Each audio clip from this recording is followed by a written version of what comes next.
2027 July నాటికి 4 లైన్ల Shankar Vilas ROB నిర్మాణం పూర్తి కావాలంటే సిబ్బందిని పెంచి పనిచేయాలని స్థానికులు చెబుతున్నారు. నగరానికి తలమానికంగా ఉన్న శంకర్ విలాస్ బ్రిడ్జ్ ని కూల్చి కూటమి ప్రభుత్వం 4 లైన్ల ఆర్ఓబీ నిర్మాణం మొదలుపెట్టింది. అయితే కేంద్ర సహాయ మంత్రి పెమ్మసాని చంద్రశేఖర్ అధికారులతో సమీక్షలు నిర్వహిస్తూ బ్రిడ్జ్ పనులు వేగంగా జరగాలని కాంట్రాక్టర్లను ఆదేశించారు. కారణాలైతే తెలియదు కానీ బ్రిడ్జ్ నిర్మాణ పనులు ఆశించిన మేరకు జరగడం లేదు. ఇలాగే కొనసాగితే శంకర్ విలాస్ బ్రిడ్జ్ నిర్మాణం పూర్తి కావాలంటే మరో 3 ఏళ్లు పడుతుందని స్థానికులు తమ అభిప్రాయాలను వ్యక్తం చేస్తున్నారు.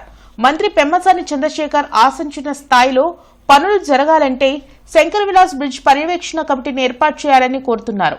ఏది ఏమైనా యుద్ధ ప్రాతిపదికన పనులు జరిగితేనే అనుకున్న గడువుకు బ్రిడ్జ్ నిర్మాణం పూర్తవుతుందని స్థానికులు చెబుతున్నారు.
ఇప్పుడు వరకు జరిగినటువంటి కార్యక్రమాలు చూస్తే ఒక 30% కన్నా ఎక్కువ జరగలేదు.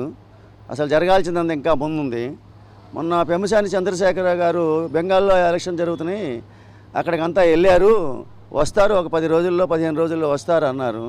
ఇక్కడ ఈరోజు నిన్న సాయంకాలం కూడా నేను చూసినట్టు పరిస్థితి చూస్తే మొత్తం మీద ఒక 50 మంది కూడా నాకు కనిపించలేదు. కనీసం 200 దగ్గర నుంచి 300 మంది పనిచేస్తే కానీ 27వ సంవత్సరం 6వ నెలకి దగ్గరగా రావడానికి అవకాశం ఉంటుంది. ఇప్పుడున్నటువంటి గ్రోత్ పని యొక్క విధానం చూస్తే కనీసం 3 ఏళ్ళు పట్టేటట్టుగా ఉంది. ఎందుకంటే అక్కడ వర్కర్ లేరు. ఇంకొకటి అన్నిటికన్నా ముఖ్యమైందంటే పెమ్మసాని చంద్రశేఖర గారు ప్రతి వారం వచ్చి ఆదివారం సోమవారం వచ్చి చూసి వెళ్ళేవాళ్ళు. ఇప్పుడు ఆయన రావడం తగ్గిపోయిన తర్వాత ఇక్కడ వాళ్ళు కూడా R&B మినిస్టర్ వచ్చాడు జనార్దన్ రెడ్డి గారు, వచ్చి ఇంకా త్వరగా అయిపోద్ది అన్నాడు. ఆయన వచ్చిన కానీ ఇంకా స్లో నడుస్తుంది. కానీ ఎనీహో ఏదైనా కానీ అక్కడ పనులు మాత్రం చాలా మందుగొడ్డిగా జరుగుతుంది.